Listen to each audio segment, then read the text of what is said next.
What's up and welcome back. I'm John Starr from MacMovieGuy.com, your favorite blind film critic. And I have a little story to read to you. It'll bring you back to me. But it's actually just a lot easier if you click like and subscribe and that notification bell. So we'll just skip the reading. This is the 20th anniversary of The Notebook. Actually, it turned 20 in 2024, and I didn't get around to reviewing it then. And Valentine's Day is coming up, so this feels like a good time to talk about The Notebook, since it's a big, weepy, romantic drama. It's very serious. This was quite a big hit. Recently, we just had a Broadway musical based on The Notebook. I actually kind of enjoyed the music in that. I don't know how it bursting into song and everything in The Notebook. Haven't really seen it in its context, but okay, I'll go with that. And not every musical is, inherently happy. Some of them are really kind of dark and depressing. So maybe that's this. But this is, Ryan Gosling, Rachel McAdams, I guess James Marsden, but also really Gena Rowland and James Garner. And this is directed by Nick Cassavetes. And it's when everybody realized that Nicholas Sparks was put on this earth to make you cry. Yeah, I think, you watch it and you watch the romance part of it and you'll feel one way. And then you watch sort of like the older part of it between James Garner and Gena Rowlands. And depending on if your family or if you have ever been affected by having a family member with dementia, it just kind of goes in a different way. So, like, I remember when The Notebook came out, and I was really sort of like emotionally affected by that plot. I would also say manipulated, but really affected because I thought specifically the work James Garner did, but also I thought Gena Rowlands was fantastic. But James Garner, a lot of his reactions and stuff, just the way he handles certain situations, it's a hot take, but I would go back and I would give him an Oscar nomination for this. I think he was one of the 5 best supporting actor performances that year. He was just in a movie that people didn't take seriously as an Oscar contender, which is a shame, for actors that are up there in age. I don't think the world would have been like, if James and Gena had gotten supporting nominations out of this. I don't think people would have flinched. Classic actors doing great work on camera. I don't think that would have been a thing. So there's sort of for me anyway, every time I go into The Notebook, the anchor that keeps me interested in the story. And the other stuff is the rather historically awful relationship. And I'm sort of watching Ryan Gosling and Rachel McAdams navigate being one of the most recognized on-screen romantic couples probably in film history, based on how popular The Notebook is. I think people look back on this and they go, "Oh yeah, I love The Notebook. Oh my God, they're so good together." They hated each other to like historically biblical proportions. There are stories of what it was like shooting The Notebook and those two fighting and like going into a room and just screaming at each other for like hours. And Ryan trying to get Rachel fired and replaced with Britney Spears. Sounds crazy, but true. It's just like these two did not get along, but yet somehow audiences were like, wow, they have a lot of chemistry. And it's like, I feel like that deserves like another award in and of itself when two people hate each other so much, but yet they come across as having this deep, emotional connection. I don't know. It needs to be like a side Oscar. So like how MTV does those like random categories we don't really need, like best kiss but kind of we do need those wars. We kind of do need like specific like um two people who have nothing but hate for each other manage to pull off having, because there are people who like each other and you put them on camera together and have no chemistry. And there's nothing but, I mean, there's, they don't hate, there's no hate there. They like each other just fine as friends, whatever. Nothing registers, nothing clicks. So the fact that these two people hate each other and they also just came across this well, it's just amazing. Anyway, if you haven't heard the story of Allie and Noah yet, well, it's a tale as old as time. Woman falls in love with boy. Woman moves away. Mother hides letters the boy writes to woman for years. Woman marries another man. Woman goes back to the boy before. They stand and they shout at each other in the rain. I wrote to you every day for 7 years. 7. Just a huge stack of letters. And, yeah. And then they get busy, and then we're also getting to see this as a story that's being told by, who are these people? And I think that's probably like the one thing, like the one twist card that Nicholas Sparks could have played, because there's another way to do this. He didn't do that way. He did it the most predictable way possible, but there's another way to do this. And the other way to do this would have been an even more depressing way, would have been that James Garner is actually James Marsden's character. And he's having to recount to her this whole thing. And he's so devoted to her being not the first choice. I've always thought that would be more interesting, you know. Of course, everybody loves like the romance of how Allie and Noah, they ended up together and blah blah blah, and it's just amazing. Oh my god, they had kids and there's like a family with grandkids, and it's just, I'm glad they got to live this full life. But what if they didn't?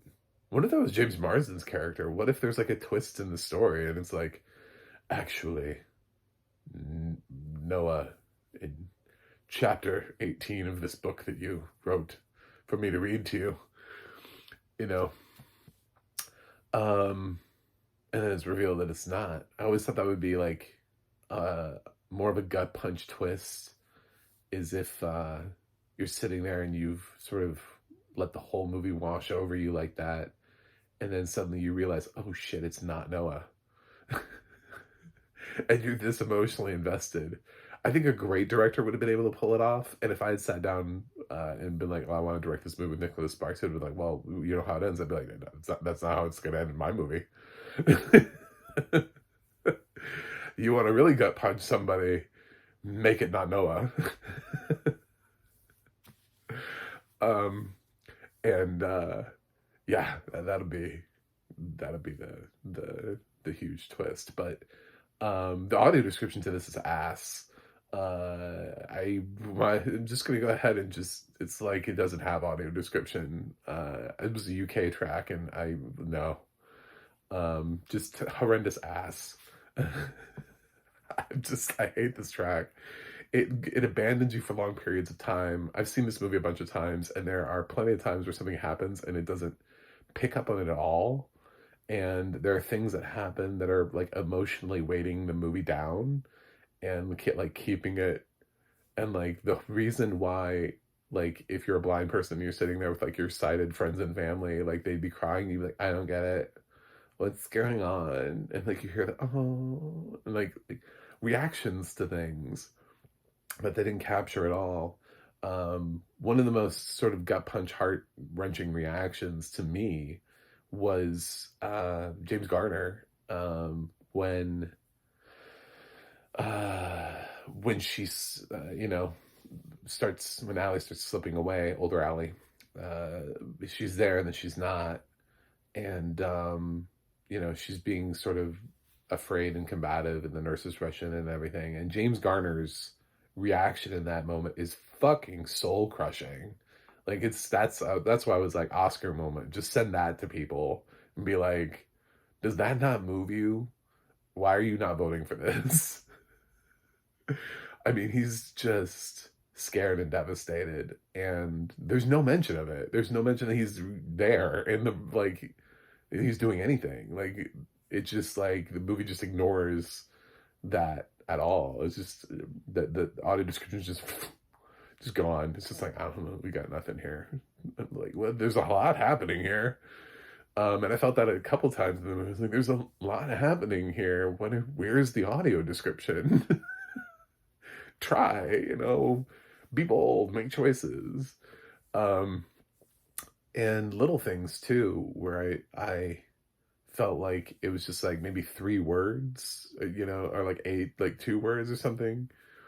Um, there's uh, a little, just a kind of a nice little sweet moment too between James and Gina, and where she says something like, I've never seen any. Have you ever seen anything so beautiful before?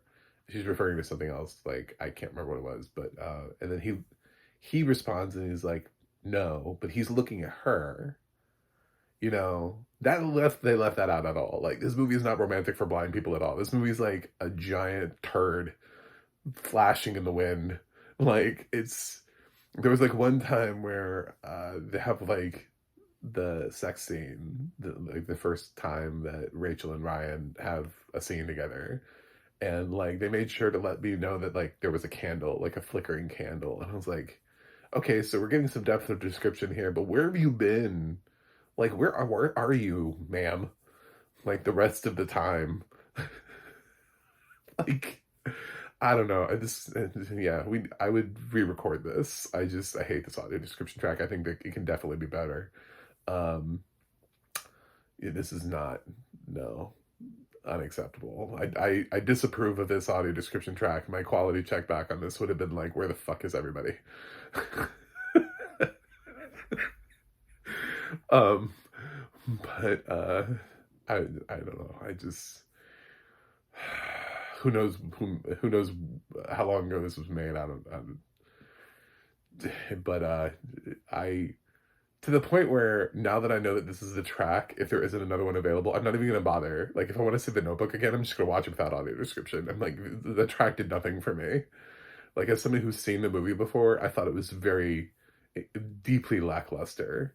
And if somebody came up to me as a blind person and said, John, I really want to watch the Notebook. It's currently on blank without audio description.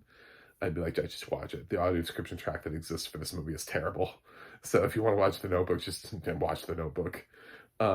It's going to give you virtually nothing. Having bring a sighted person with you that's like doing that thing that our friends and family always do, where they like kind of audio describe, but they're not professional audio describers. So they're just kind of like telling you random things. That's going to give you about the same amount of of description that you would get from this track.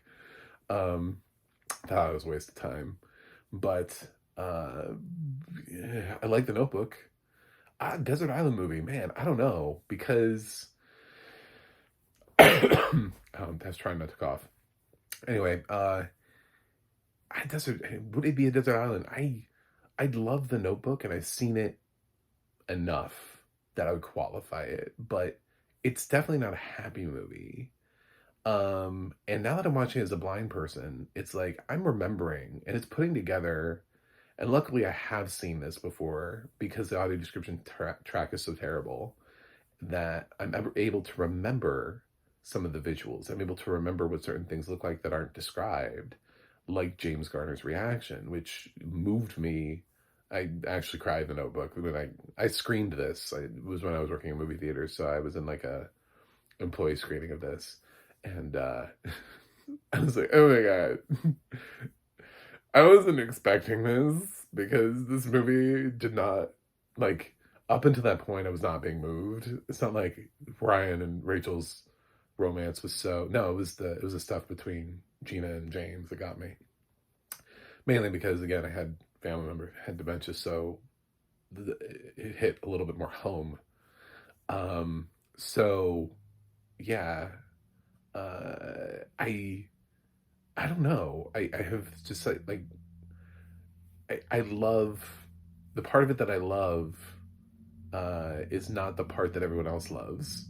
You know, it's I think people really like the Rachel and Ryan stuff, and they're fine. They're good. I mean, like they support the later on stuff. Um, and I think Nick Cassavetes did a really good job of directing this. Every time I think about The Notebook, I'm always willing to stand up for it when people are like, "Well, The Notebook is garbage." I'm like, actually, I thought it was pretty good. Is it a film classic? I don't know. So, I think it's definitely stood 20 years of time. That's not a whole lot of time to stand, but as far as standing the test of time, I think it has stood 20 years. Uh, bolstered, I mean, the evidence I would use to support that is the fact that we just created a musical to it, you know? And so they felt like there was enough there that people would come see a Broadway musical. You don't produce a Broadway musical to something unless you think that, you know, people are actually, there's no My Boss's Daughter, the musical, you know, coming to Broadway. You saw the Ashton Kutcher and Tara Reid. No, you didn't. But we're making a musical anyway. My Boss's Daughter coming to Broadway. Like, not it. Master of Disguise, the musical. Everybody's favorite. Not your favorite Dana. You like Wayne's World more. Okay, well, it's a Dana Carvey movie. Now they usually pick the big ones. So, yeah, The Notebook. Yeah, I don't want to call it. I don't want to put every single one of these reviews into a desert island. Um, but I would put on record that I would nominate James Garner bare minimum, and probably also Gena Rowlands for this movie. I've always felt that about their performances. The rest of the movie, of course, is much manipulative. It's a fucking Nicholas Sparks movie. All of his movies are emotionally manipulative. It would be nice to see him do something that's not. I think that would be interesting. I also kind of I look at him as an author, and I'm like, he's got such a depth of work. He's got so many things that haven't been adapted, but yet, like Netflix and Prime keep giving me every single Harlan Coben thing that's ever been written. And I'm like, what the fuck happened to the rest of John Grisham and Nicholas Sparks's, like, you know, they have all these unproduced things, and James Patterson, sort of like proven film directors who could be doing, like, Netflix should be doing more Sparks, Grisham, you know, Patterson stuff, limited series, movies of the week. Where are they? Where did the rest of their books go? There are Michael Crichton books that have never been adapted into anything.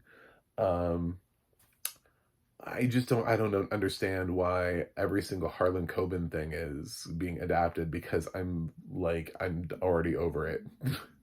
Like, some of it was fine, and then it's like, now, Jesus.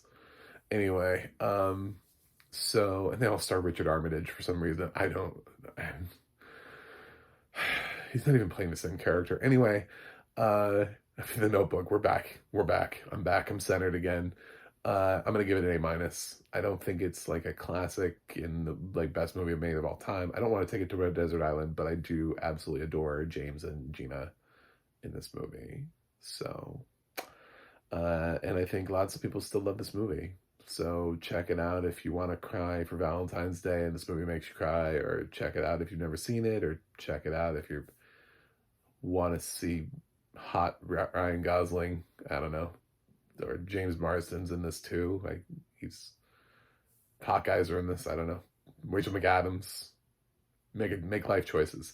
Anyway, but I don't really care. You don't need to find it with the audio description track. If you're motivated to see The Notebook, fucking watch The Notebook. Don't. If you're waiting for the audio description track to pop around, it's useless.